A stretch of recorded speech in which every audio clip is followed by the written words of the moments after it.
Okay, in previous time, you've talked about how important it is for you to encourage, help initiate the production of new Canadian television shows and such, new Canadian content. I took a look at this, the reworking of the rules for the Canadian Media Fund and all of that involving, I don't see any provisions for that. So I need to understand where that is, because I've taken a look at the way the money's been split up. Right. And that for a lot of people out there, one of the ways that you dictate who gets funding for an envelope will be based on success, audience success. But when I read further into that, one of the audience success is determined by ratings, which is fine, but then it valued the 800th repeat of a show tied into ratings, meaning that a cable network could run Mike Holmes, as they should, 300 times, because Mike Holmes should be on TV every day. I say that. He should. And what that does is that takes up all those time slots, and there's just no way new Canadian shows are ever going to find a place. So I'm having trouble seeing that, where there's going to be room for new Canadian shows to be developed under this system. Again, not quite that simple. Again, this is the amalgamation of the Canada Television Fund and the Canada New Media Fund, which we've merged together because the idea of new media and television being separate envelopes of funding is antiquated. So we merged them together in the Canada Media Fund. And by the way, this fund altogether was set to fall apart less than 2 years ago. So we put it together, Canada Media Fund. It has its own independent board of directors. The old board of directors that was responsible for the television fund was there were some legitimate accusations and concerns about conflicts of interest there. So we have an independent board that can and will manage these types of things. I'm not a television producer. I don't produce independent films. I don't produce documentaries. But there's more money than ever before in Canadian history for the development of Canadian content to be made available for Canadian consumption on programs and networks like the CBC. But they can't get the money into their, like if they repeat Corner Gas or CBC Little Mosque on the Prairie over and over and over again, they're going to get money into their envelope. CBC plays Canadian shows, but there will be no time left on the schedule for any other networks to put Canadian shows on there. That's where I think that, as much as you guys have put a lot of great work into it, I think there's a huge flaw in that bill for that reason. Because there's not going to be room for Canadian shows to get on the air and no incentive for new Canadian shows to be developed. No, I disagree. The money is on the table like never before. The board can make the decisions about what kind of envelopes and what kind of criteria you're describing. So everything that you're describing is up for debate, but I don't think it's quite as you've described it. Five of the seven members? Corner Gas can't just consume the entire envelope. $350 million, as I said, more money than ever before for Canadian content. Is very expensive. I'm sure it is. I'm sure it is. As is this show, but it's great, and so we're very happy for that.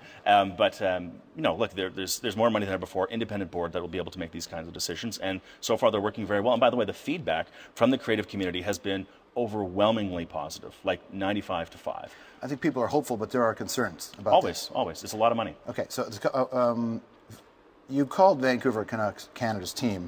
You. Thank you. God. Listen, I don't know. But your Prime Minister doesn't call me back, but I know that. I'll pass on a message. I'm sure. Yeah, thank you. I know that he doesn't need votes out west. He needs votes in Quebec. And you said that while the Montreal Canadiens were still in the playoffs. How'd that work out for you?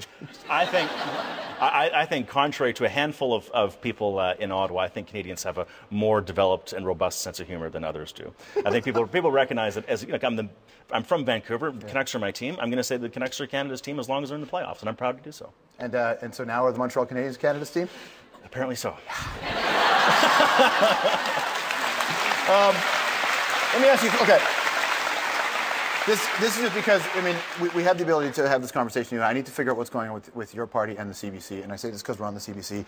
There seems to be a lot of drama and some internal memos that are getting out there. I need to know why.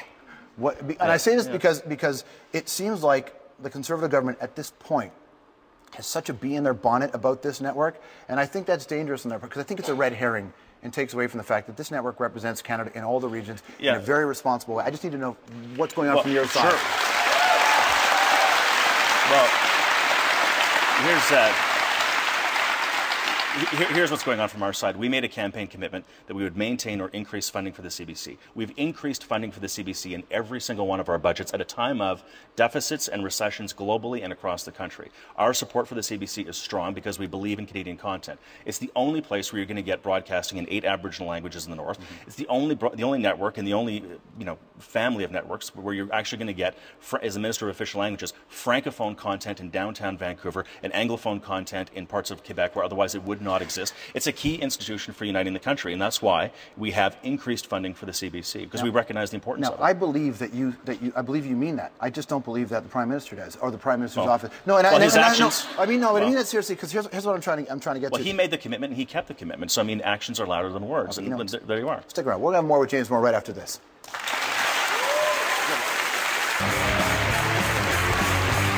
Back here on the hour, coming to you from Vancouver, hanging out with the Canadian Heritage Minister. James Moore is his name. Okay, one more time on copyright. Am I wasting my time by asking any more questions about this? The answer is the same as before, which is you have to wait for the bill. I mean, you know, when you take that oath, you show the picture up on the screen. You take the oath to be a member of the cabinet. You have to respect cabinet confidences. So you can ask, but you'll be chasing me around the studio for a little while. That's what it'll be. Yeah. I'm too tired to be chasing you around. We don't want to do that. You'll catch me like that, but you get the point. How do you? Fair enough. How do you?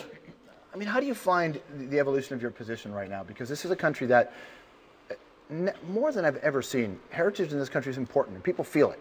I mean, I certainly hear it from you. But have you found that, have you learned more about this position since you've taken the job? I have in a number of ways. Some bits of data that everybody in the audience should commit to memory and say at every opportunity that you get. When people talk about arts and culture funding, people sort of say, well, we're going to fund infrastructure and armed forces and this and you know, art's a little bit on the side. Arts and culture represents over 650,000 jobs in Canada. It's $46 billion in the Canadian economy. It's 3 times the size of Canada's insurance industry. It's twice the size of Canada's forest industry. So anybody who has a plan for economic recovery that doesn't include a robust plan for supporting arts, culture, and creativity doesn't have a plan for economic recovery. And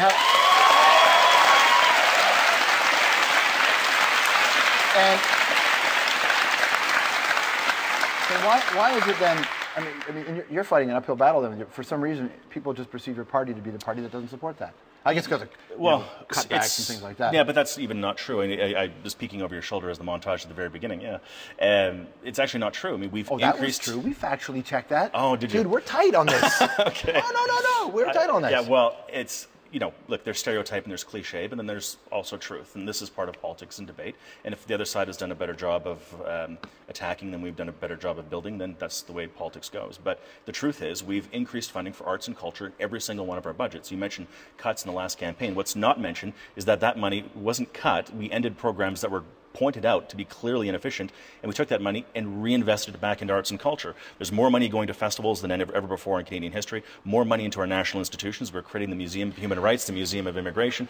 We've increased funding for the Canada Council for the Arts by 20%, more support for the Canada Council than any government in Canadian history. I mean, these are all great institutions that are, as you say, binding this country together by telling our shared stories and supporting those brilliant Canadians who are doing the creating on the ground. Did you come to feel that way partway through the job? Certainly I've learned on the job, but obviously, I'm, a robust consumer of television and film and music, and a big believer in culture and what it does to cities. You know, I've had the opportunity as a minister to do a great deal of traveling, both in Canada and internationally. And to me, there's nothing more sad and sometimes pathetic than going to great cities that might have great infrastructure, good job opportunities, but that culturally just have no soul. Mm-hmm. And that shouldn't happen in Canada. Okay. Which cities are you talking about? I'll keep that to myself, but I'll leave that to your creative imagination. All right, there you go. The Minister of Canadian Heritage, James Moore, everybody. We'll be right back. Good. What's that? We didn't talk about motorcycles. Oh, yeah, we didn't. Oh, you know what?